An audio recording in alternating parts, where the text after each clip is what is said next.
नमस्ते दोस्तों, मेरे काफ़ी सारे वीडियो को आपने लाइक किया, इसके लिए थैंक यू।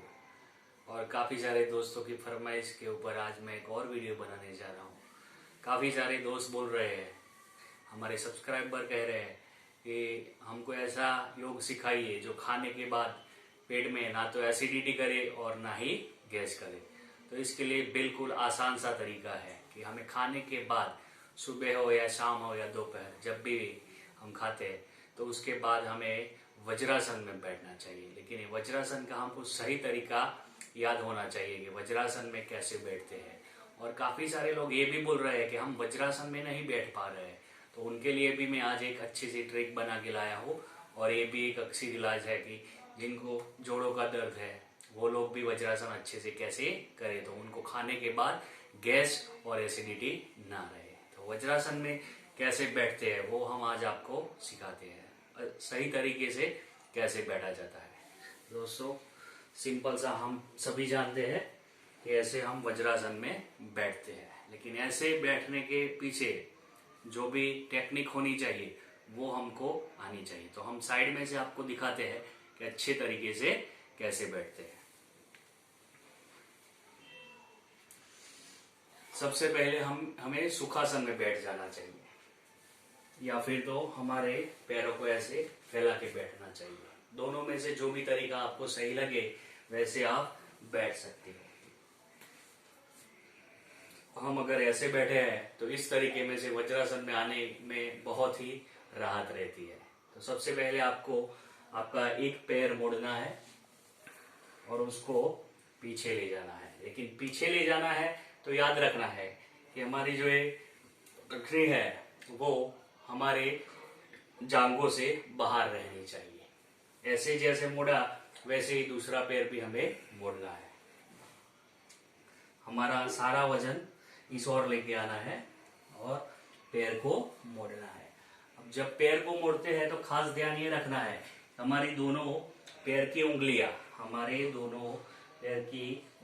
अंगूठे एक दूसरे को छूने चाहिए। और ये जो हमारा टो पोर्शन है वो हमारी जांघों से साइड में रहना चाहिए, बिल्कुल उसके नीचे नहीं आना चाहिए।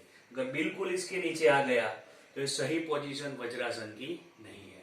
तो ये खास आपको ध्यान में रखना है कि हमारे दोनों पैरों के बीच में हमारा ये पोर्शन आए, थाई वाला पोर्शन, हिप्स वाला पोर्शन हमारा बिल्कुल दोनों पैरों के बीच में आ जाए और दोनों पैर के अंगूठे एक दूसरे को छूने चाहिए। और इस तरीके से हमें कम से कम शुरुआत में 2 या 3 मिनट बैठना है। उसके बाद आप 10-10 मिनट तक बैठ सकते हो और सांस अंदर बाहर करनी होती है। सांस लीजिए, छोड़िए, लीजिए, छोड़िए। तो ये आसान सा तरीका हुआ वज्रासन के लिए। और जिन लोगों को जोड़ों का दर्द है, घुटनों में दर्द है, वो लोग ये वज्रासन नहीं कर पाते, तो उनके लिए भी हमने एक तरीका ढूंढा है और वो अक्सीर है। ये काफी लोग यूज कर रहे हैं और उनको भी इनका बेनिफिट मिल रहा है। तो आप लोग भी, ये जो घुटने में दर्द वाले हैं वो लोग भी इस वज्रासन को कर सकते हैं और पेट की गैस और एसिडिटी से छुटकारा पा सकते हैं।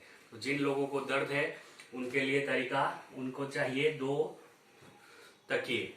सबसे पहले तकिए को ऐसे बिछाए जिसके ऊपर हमारे दोनों पैर आ जाए। अब घुटने में दर्द होगा, वो सही तरीके से बैठ नहीं पाएंगे, इसलिए उनको बहुत ही आराम से बैठना है।